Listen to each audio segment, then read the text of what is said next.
Hello, नमस्कार, राधे राधे, जय Shri Ram. Welcome back to the Hindu vocab session. Start करने जा रहे हैं हमारी क्लास को। उससे पहले आपके लिए एक रिक्वेस्ट है कि आज आप क्लास को शेयर करेंगे। पहली बार आपसे कह रहा हूं तो ये करनी तो पड़ेगी। तो जल्दी से एक बार क्लास को अपने दोस्तों के साथ, अपने फ्रेंड्स के साथ, जो भी आपके कॉन्टैक्ट में है, सभी के साथ क्लास को शेयर कीजिए। ये है वो बच्चे जिन्होंने कल हमारे क्वेश्चन का जवाब दिया था, तो बहुत अच्छी बात है, बहुत ज़्यादा क्लैपिंग होनी चाहिए इनके लिए। आप भी चाहते हो कि आपका नाम यहाँ पर आए, तो लास्ट में जो क्वेश्चन है उसका जवाब आपको देना है। जवाब दोगे तो आपका कल 100% है कि आपका नाम यहाँ पर शो हो जाएगा। सो जल्दी से क्लास को लाइक कर लीजिए, कमेंट सेक्शन के अंदर प्यारा सा कमेंट कर दीजिए, टेलीग्राम ज्वाइन कर लीजिए अगर आपको पीडीएफ चाहिए तो चलिए स्टार्ट करते हैं। मेरे पास कोई और रास्ता है? So our first word is looming. Looming का मतलब होता है उभरते हुए, मतलब कोई चीज़ है जो इंक्रीज हो रही है, राइज हो रही है, किसी चीज़ से बाहर निकल रही है, उसको हम क्या बोलेंगे? लूमिंग बोलेंगे। जैसे मीम क्या है हमारा, हमारे मन में तुम्हारे लिए इज्जत बढ़ गई है, मतलब बढ़ गई है तो इंक्रीज हो रही है, इंक्रीज हो रही है तो लूमिंग होगा। अब लूमिंग याद कैसे करोगे? देखो, आपको एक वर्ड याद कराया था, ग्लूमिंग। ग्लूमिंग का मतलब क्या होता है? किसी चीज़ में दुख होना, काफ़ी ज़्यादा दुख है, काफ़ी ज़्यादा टेंशन है, वो क्या होता है? ग्लूमिंग होता है। अब ग्लूमिंग जो है उसके अंदर से हमने क्या कर दिया? जी हटा दिया। जी हटा दिया तो क्या बन गया? लूमिंग बन गया। लूमिंग का मतलब क्या है? दुख से उबर रहे हो, ठीक है, तो राइज कर रहे हो, उठ रहे हो, तो वो होगा आपका लूमिंग हो गया। सिंपल था और ट्रिक भी इजी थी। राइजिंग आपको पता है, राइज कर रहे हो। अप्रोचिंग का मतलब क्या है? आपका अप्रोच अच्छा है तो हर चीज़ से बाहर निकल सकते हो, ईजी है। और इमिनेंट का मतलब क्या है? काफ़ी ज़्यादा विख्यात होना, काफ़ी ज़्यादा पॉपुलर होना। पॉपुलर हो मतलब काफ़ी ज़्यादा क्या है? ऊपर जा रहे हो, ऊपर जा रहे हो मतलब उभर रहे हो। उसी का अपोजिट होगा डिस्टेंट होना। डिस्टेंट होना का मतलब क्या है? कि उभर रहे हो, उभर रहे हो मतलब इंक्रीज हो रहे हो, कहीं से बाहर निकल रहे हो। उसी का अपोजिट में डिस्टेंट है। डिस्टेंट का मतलब क्या है? आप उभर तो रहे नहीं हो, उससे दूर भाग रहे हो, ठीक है, तो अपोजिट हो गया। आगे चलते हैं। हाँ भाई, कैसी लगी? आगे स्वाद। अब आता है हमारा कल का साइन ऑफ वर्ड। क्या था? Have a method to once madness. किसी के मैडनेस का मेथड हो वो क्या कहलाएगा? तो राइट आंसर इसका था, फोर्थ आंसर हमारा क्या है? Seeming to be crazy but in fact clever. क्या है? ऐसा लगता है कि वो पर्सन काफ़ी क्रेजी है पर वो असलियत में क्या है? काफ़ी ज़्यादा क्लेवर है। तो वो क्या होगा? मेथड होगा किस तरीके से अपनी मैडनेस को दिखाने का। सिंपल है। तो आई होप आप लोगों को ये वर्ड जो था वो अच्छा लगा होगा। अगर अच्छा लगा था तो बहुत अच्छी बात है। जो भी बच्चों ने जवाब दिए थे वो तो और भी अच्छी बात है। आगे चलते हैं। भगवान कसम, क्या प्रोग्राम दिखा दिया तूने। नेक्स्ट वर्ड है वेल्डिक्ट्री। वेल्डिक्ट्री का मतलब होता है विदाई भाषण। मतलब आप जो फेयरवेल है, फेयरवेल में जो भाषण दे रहे हो उसको हम बोलते हैं वेल्डिक्ट्री। पार्ट ऑफ स्पीच क्या है? एडजेक्टिव है। जैसे अच्छा चलता हूँ, दुआओं में याद रखना, तो वही फेयरवेल हो रही है, फेयरवेल में भाषण दे दिया आपने कि चलता हूँ, दुआओं में याद रखना। तो गाना तो बहुत सुंदर है, अब इसको याद करना पड़ेगा। देखो, वैसे तो ये वर्ड जो है वो काफ़ी ज़्यादा इंपॉर्टेंट है तो इसको याद कर लोगे ज़्यादा बेटर रहेगा। वेल्डिक्ट्री का मतलब विदाई में जो भाषण हो रहा है, तो ऐसे भी याद कर सकते हो कि ट्वेल्थ वालों ने क्या है? डिक्शनरी दी है। डिक्शनरी दी है, ठीक है, तो ट्वेल्थ वाले ने डिक्शनरी दी है। कम से कम क्या है? विदाई में कुछ ना कुछ, फेयरवेल में कुछ ना कुछ दिया है। तो ऐसे याद कर सकते हो कि कोई भी क्लास थी, 10th 12th जो भी है, वाले ने डिक्शनरी दी है, ठीक है। अब इसी के सिनोनिम क्या है वो आपको देखने हैं। वर्ड जो है वो काफ़ी ज़्यादा इंपॉर्टेंट है, आपको मैंने पहले बता दिया। स्टार लगा सकते हो। फेयरवेल क्या होता है? वही फेयरवेल क्या होती है? विदाई होती है। टर्मिनल का मतलब क्या है? आपका टर्म जो है, आपका जो टर्म है वो क्या हो चुका है? खत्म हो चुका है। अब नया टर्म स्टार्ट होगा, नया टर्म स्टार्ट होगा तो विदाई हो चुकी है, ठीक है। उसी का अपोजिट क्या है? इनिशियल होना। कोई चीज़ इंट्रोड्यूस हो रही है, इनिशियल हो रही है, तो वो इसके एंटोनिम हो जाएंगे। बहुत कॉमन है पर ये जो वर्ड है वो इंपॉर्टेंट है, आपको फिर से मैं ये कह रहा हूँ। आगे चलते हैं। शाबाश। नेक्स्ट हमारा ईडियम है अदर फिश इन द सी। अब देखो, इसके लिए मैं आपको टाइम देता हूँ थोड़ा सा। आप इसको पढ़ने के बाद कुछ ऑप्शंस आपके पास, इसको पढ़िए और देखिए कि आपको इसका आंसर आता है कि नहीं आता। देखते हैं, थोड़ा सा टाइम आपको देता हूँ, ये लो।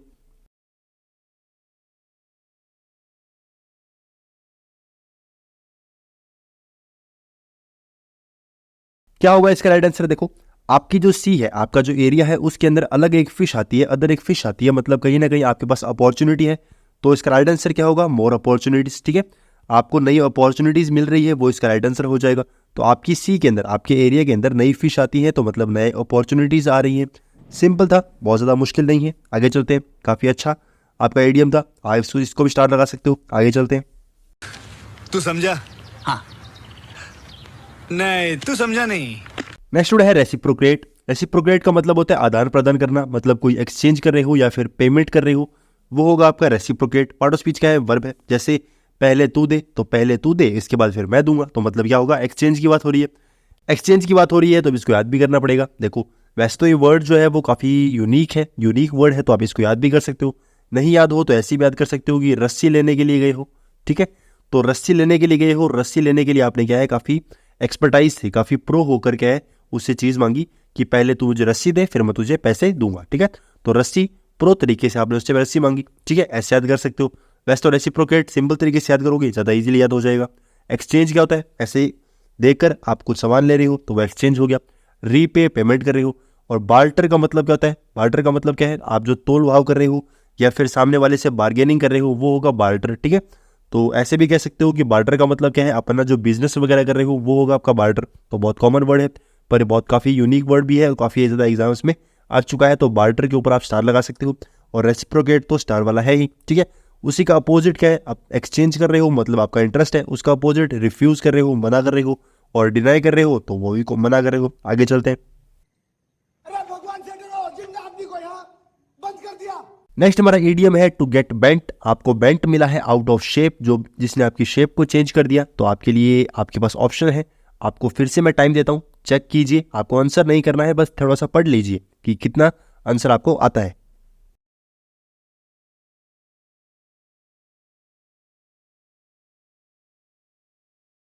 देखो इसका राइट आंसर क्या होगा, आपको बेंट मिल रहा है, आप बेंट हो रहे हो मतलब आपके अंदर कहीं ना कहीं चेंजमेंट आ रहा है और आपकी शेप को क्या कर रहा है, वो चेंज कर रहा है। तो इससे आप क्या होगे, अपसेट हो जाओगे, ऑफेंस लोगे, लड़ाई झगड़ा करोगे और फिर क्या है, काफी ज्यादा एंग्री भी हो सकते हो।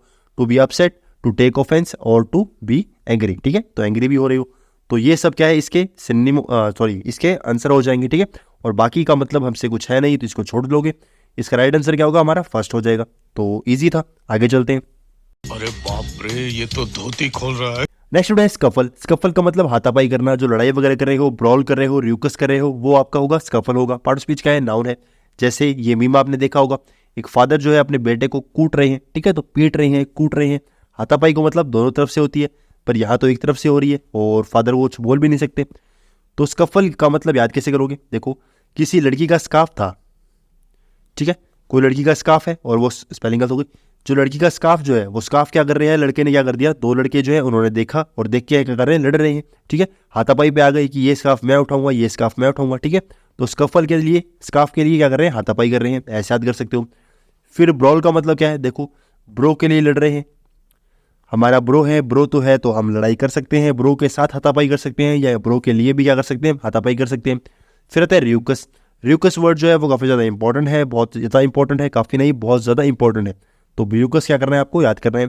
टसल याद कर सकते हो आप, ऐसे भी कर सकते हो। वैसे तो इसका जो साउंड है वो कहीं ना कहीं हाथापाई से आ रहा है, ठीक है, तो टसल कर रहा है, किसी को मार रहा है और रैंगल के अंदर आ रहा है, ऐसे याद कर सकते हो कि मेरे को रैंग किया। रैंग का मतलब क्या होता है, रिंग रैंग, ठीक है। तो आपको रैंग किया, आपको घंटी की कि भाई लड़ाई हो गई, हाथापाई हो गई, तो रैंग किया और आप भागे भागे आए कि भाई लड़ाई हो गई तो भागो, ठीक है। तो ऐसे भी याद कर सकते हो। अब इसका अपोजिट क्या होगा, देखो अगर आप हाथापाई कर रहे हो तो उसका अपोजिट ट्रैंक्विलिटी। ट्रैंक्विलिटी का मतलब क्या होता है, शांति होना, काफ़ी ज़्यादा इंपॉर्टेंट वर्ड है। ट्रैंक्विल वर्ड जो है वो काफ़ी ज़्यादा इंपॉर्टेंट है दोनों तरीके से। एक तो आपको इसकी स्पेलिंग भी आनी चाहिए, स्पेलिंग की बिहाफ पे भी काफ़ी ज़्यादा इंपॉर्टेंट है, और वैसे ये वर्ड जो है इसका मतलब भी क्या होता है, शांति होना, काफ़ी ज़्यादा शांत होना। और पीस तो आपको पता ही है, ठीक है। तो पीस होना काफ़ी ज़्यादा ट्रैंक्विलिटी है, ट्रैंक्विलिटी की स्पेलिंग जो है वो काफ़ी ज़्यादा इंपॉर्टेंट है, ठीक है भी। दोनों चीज़ आपके लिए इंपॉर्टेंट है। और स्कफल का मतलब आपको बता ही दिया। स्कफल का मतलब क्या होता है, जो स्कार्फ के तरीके से याद कर सकते हो कि स्कार्फ के लिए दो लोग क्या कर रहे हैं, लड़ रहे हैं, ठीक है। आगे चलते हैं। अबे जल्दी बोल, कल सुबह पनवेल निकलना है। नेक्स्ट है कोरम। कोरम का मतलब होता है गण पूर्ति करना, मतलब आपके जो एक तरीके से बेंचमार्क है या फिर आपके जो लोग हैं उन्होंने मान लो यहाँ पर चेयर्स लगा रखी हैं, ठीक है। तो यहाँ पर चेयर्स लगा रही हैं, चेयर के अंदर क्या करना है, लोगों को बिठाना है, तो गण पूर्ति कर रहे हो, लोगों को यहाँ पर बिठा रहे हो। तो जितना भी आपका ग्रुप है उस ग्रुप को क्या कर रहे हो, फुलफिल कर रहे हो, वो क्या होगा, आपका कोरम होगा, ठीक है। तो ऐसे भी याद कर सकते हो। कोरम का मतलब क्या होता है, ग्रुप होता है, ग्रुप होगा उसको हम क्या बोलेंगे, कोरम बोलेंगे, ठीक है। तो गण पूर्ति, गण का मतलब क्या होता है, लोग होता है, लोगों की पूर्ति करोगे। अब इसी के सिनोनिम क्या है, एग्रीमेंट वगैरह कर रहे हो। एग्रीमेंट कर रहे हो मतलब हाथ मिला रहे हो, लोगों से मिल रहे हो। और प्लेनम का मतलब क्या है, जो ग्रुप वगैरह होते हैं, जो बिजनेस के लिए जुड़ते हैं। तो प्लेनम वर्ड जो है वो काफ़ी ज़्यादा इंपॉर्टेंट तो नहीं है, बहुत ज़्यादा कॉमन है, पर आप इसको पढ़ सकते हो, ठीक है। तो इंपॉर्टेंट हमारे लिए एक ही वर्ड है जिसका नाम क्या है, कोरम है, ठीक है। कोरम का मतलब क्या है, जो ग्रुप होगा, जो बिजनेस के लिए या किसी भी चीज़ के लिए अपने लोगों को साथ में ही बिठाएगा। इसके लिए अपोजिट वर्ड जो है, एंटोनिम जो है, वो आपके लिए कुछ है नहीं, तो छोड़ सकते हो। आगे चलते हैं। प्यारी समझ गई। अब ये है आपका sign off idiom, a snowball's chance in hell. आपको इसका आंसर करना है, आपको आता है कि नहीं आता, देखते हैं कितने बच्चों का जवाब आता है। वैसे तो बहुत से बच्चे हैं जो आंसर कर रहे हैं, पर बहुत से ऐसे बच्चे हैं जो जवाब कर नहीं रहे, बस पढ़ रहे हैं। क्या पढ़ रहे हैं वो जाने और उनका भगवान जाने। तो इसका आंसर क्या है आपको देना है, देखते हैं कितने बच्चों के जवाब आएंगे। ठीक है भाई, ओके ठीक है भाई, मैं चलता हूँ। Okay okay bye, okay bye. So friends, class हो गई खत्म। आई होप आपको क्लास अच्छी लगी होगी। अगर क्लास अच्छी लगी है तो कमेंट सेक्शन के अंदर प्यारा सा कमेंट कर सकते हो, टेलीग्राम ज्वाइन कर सकते हो, पीडीएफ आपको वहाँ मिल जाएगी। क्लास को लाइक किए बिना कोई नहीं जाएगा, कमेंट किए बिना कोई नहीं जाएगा, और क्लास को शेयर करने के लिए भी आपको मैं पहली बार कह रहा हूँ, तो शेयर भी जरूर करनी है। Thank you very much.